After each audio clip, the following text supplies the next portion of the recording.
Hello geometry students, we are going to learn about areas of polygons, and we already did some notes in previous section, and we're going to do some problems. That's on page number 327 to 328 from Big Idea Math. Let's move to the very first problem. So very first problem here, it's given that we have to find the area of kite or rhombus that we're supposed to find, area of a kite or rhombus. So the first definition here, that's this is your kite, that's a rhombus, sorry, it's a rhombus, and here it's a kite. For both the formula is same, that is d1 d2 over d2 over 2, where d1 d2 are the diagonals. So we have to first identify the diagonals. So that's the diagonal here. So d1 in that case is what? 7 plus 7, that's 14. Let's find out d2. d2 is this one. They gave one part is 10, so this part is also 10 inch. You see that this means they're telling you this measurement. So this is also 10 because the diagonals, they bisect each other. So in that case your d2 is what? 10 plus 10, and that's 20. So you have your d1 and d2. So now your area is going to be d1 times d2 over 2. Multiply the values. 14 times 20 over 2. You cross cancel 10, and that's 140, or you just plug it in calculator, 140, and the units are given, so inches square. So that's your final answer. Let's move to question number 2. Here we are supposed to find the area. Again we have to know the d1 d2, that's the diagonal one. So for that one, d1 is what? You add 5 and 3. Two parts are given. By segment addition postulate, that's 8 centimeter. And then you have d2, that is this and this. So that's d2 is what? 2 plus 2, that is 4 centimeter. Alright, we got d1 d2. We need to simply find out our a. A is what? d1 d2 over 2. That's half d1 d2 is the same thing. 8 times 4. Any diagonal can be d1, any diagonal can be d2, doesn't matter. That is just again, and that's going to be 16. Now unit is in centimeter, so it's 16 centimeter square. That's your answer. Alright, so let's move to the next problem. We're moving to the next problem, that is question number 3. What we have to do, we have to find the measure of central angle of a regular polygon with 8 sides. So let's first draw the regular polygon with 8 sides here. So if I draw a regular polygon like this here, so 8 sides means one side here, here, here, here, then here, here, this one and this one. You see octagon, 8 sides means it's going to become an octagon. It has 8 sides. So if it is a regular means all sides are congruent. And then what we're supposed to find, we're supposed to find the central angle. So center is here, and central angle is the angle between the radius. But what do we know? We know the whole circle is how much? That's 360. So the whole circle is 360 here. So central angle is going to be 360. And same way, how many central angles you get? Same measurement central angle, because the sides are same, so they're going to be the same.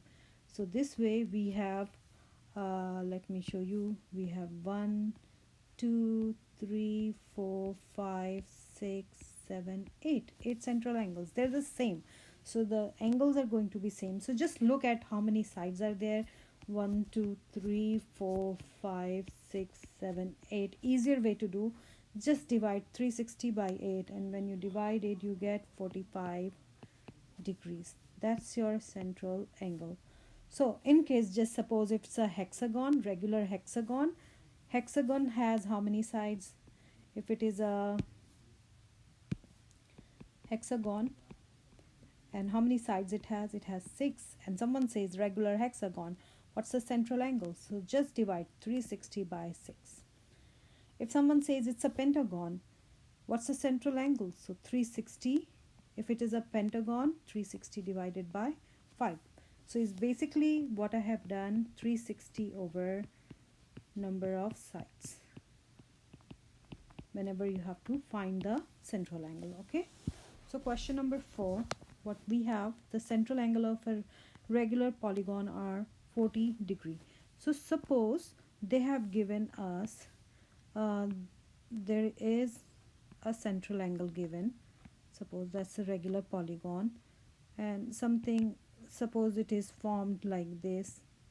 I don't know how many sides, I don't know, I'm just leaving it for imagination. So if they say this is 40, and now they're asking how many sides does the polygon have. So you know it's a regular, all sides are going to be same, so you need to have another 40, you need to have another 40 and another 40, and you have to have till you get 360 in total. Okay, so it means I have to know how many 40s can be there in 360s, the same way you did the last problem. So if I have to find number of sides, same way, what you need to do, 360 over measure of central angle, measure of central angle. And if they give you measure of central angle, just divide it, 360 by 40, and that's going to be 9 sides. Same thing if they say, all right, the central angle, I'm just giving you another example. If the central angle is 20, how many sides? If the central angle is 20, how many sides? So 360 over 20. If they say central angle is 90, so 360 over 90. So you have to do accordingly. All right, let's move to question number 5. 5 is a regular pentagon has a radius of 4 inches and side length of 3 inches. So I have to draw a pentagon here. So regular pentagon means 5 sides. This regular means all sides have to be congruent. That's a pentagon here. And if they say it's a regular, means all sides are going to be congruent. That we need to keep in mind. Has a radius of 4 inches. So let's suppose this is a center, and that's a radius, that's 4 inches, and a side length of 3 inches. This is 3 inches. So they say, what's the epitome of the pentagon? So epitome is basically you drop a perpendicular from center to the side. They want us to find this thing. And how to find it? You see that when you look at it, it's a right triangle, and this value is missing here. That's suppose if it is x. So you remember which theorem we can apply. We can apply Pythagorean theorem, but before applying we need to know how much is this, because the total length is 3 inch here, and it's dropping a perpendicular from center, so it's going to be divided because it's equidistant from both sides. So the ends are equidistant, so it's going to be actually 1.5 and 1.5. So I would use the Pythagorean theorem here, and that's hypotenuse square is the leg square plus leg square, and hypotenuse is 4 square, leg is 1.5 square, another leg is x. I imagine it to be x. And now let's simplify. 4 square subtract 1.5 square from both sides, that's x square. Then x is what?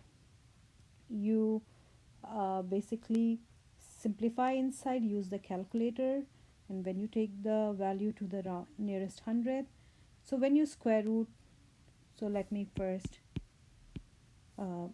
take it like this. So if I'm trying to find x, is going to be 4 square minus 1.5 square, because I took the square root on both sides, that's going to be roughly equal to 3.70 inches because it's in inches. Okay, that's your answer here. But let's move to the another part where they want us to find the area of pentagon. So I have to find the area of pentagon. For area formula was, in simple words, it was basically epitome times perimeter over 2. You have epitome in your, this is your epitome. We already find out in the last problem, so we just plug it in. So but here we have to find perimeter. I know this is 3, this is supposed to be 3, this is supposed to be 3, this is supposed to be 3, this is supposed to be 3. How many sides are there? There are 5 sides. So perimeter is what? Actually 3 is added 5 times up to you. So it's up to 5 times, so 5 times 3, 15. You can use that or directly plug it in here. So your epitome is 3.70, perimeter is 15. I will just take 15 directly over 2. And here let's write down 5 times. Alright, and when you substitute and solve it, you get 27.81 inches square. That's your answer. Alright, let's move to the very last problem here. A regular hexagon has an epitome of 10 units. So we have to draw a regular hexagon first. I'm just going to draw it. So hexagon means 6 sides, so bottom and top sides, and then 2 sideways sides like this. That's a, may not look a regular one, but I mean these are regular. I'm just saying they're congruent. All right, the question is here, find the radius of hexagon. So it says the epitome of 10 units. Epitome is 10 unit. If that's a center here, and if I'm dropping a perpendicular to the other side, they say it's 10 unit. All right, but what they want us to find, they want us to find the radius of the hexagon and length of one side. If I want to find out where is the radius, radius means they want us to find this thing, how long is that? And they also want us to find length of one side. They want us to find how long is this too. How to do it? So you just do it stepwise. If it is a hexagon and I'm saying, can you tell me the central angle here? What's the central angle? How much is this? So I told you central angle is going to be 360 and divide by number of sides. How many sides are there? Hexagon, that's 6, that's 60. And because you're dropping a perpendicular, so this angle and this angle, they're going to be again 30 and 30. So it's 30. So now we have to imagine a separate, just imagine there is a triangle. We're talking about special right triangle here. I'm just drawing this triangle out so that you get it easily. That's 30 and this was 10. Suppose it's a special right triangle, and you remember in special right triangle, what was that? In special right triangle we had, if this is a special right triangle, and then if it is 30, 60, 90, so this is x, this is x root 3, and that is 2x. You're using the trig part. When I compare it, first keep in mind I got this triangle from here, so that's 10. This side, if this 30, this is 90, so this is obviously going to be 60 here. This angle going to be 60. So I can compare, this 10 is actually x root 3. So I can substitute it. I can say x root 3 is 10. Because it's a 30, 60, 90 triangle. It's a special triangle. I divide both sides by root 3. I get x is 10 over root 3. And when I simplify it to the nearest hundredth, I get 11.55 units. So that's my epitome. So that's my, sorry, that's my here, that's my sorry, one basic part. Yeah, that's not epitome, that's a actually length half part of the here. So this is, we got, this is x because this is x here. So x we got 11.55, but I need to know the whole thing. That's always twice because it's bisecting. So that's going to be, so it means side is what, 2 times 11.55. Here we have 2.11.55 here, so it means here this is, oh, let me do it. I think something is here, x root 3, and that is 10, and we got x here, so this value is 11.55. So let's do one thing here. I'm just going to remove this thing. I'm not solving it here.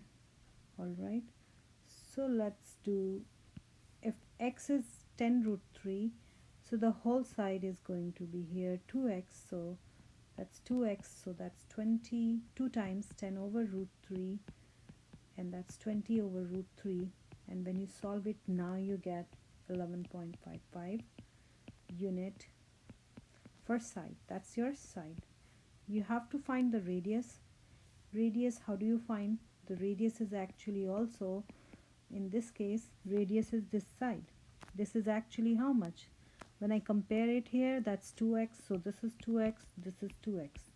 I already calculated 2x. If you want, you can do it again, but here I got it. That's 2x, that's 11.55 unit. I don't need to do it again, so it's this. Alright, let's move to the second portion of this question. You have to find the area of hexagon here, and the question, and how do we do that? It's basically area, I told you, that's epitome times perimeter over 2. And I know once I got this side is 11.55. How much is this side? 11.55, and so on. All sides are congruent, and there's 6 sides. So epitome is how much? They already gave us 10. Perimeter, you just multiply 11.55 by 6 because it's a hexagon. 10 times 6 times 11.5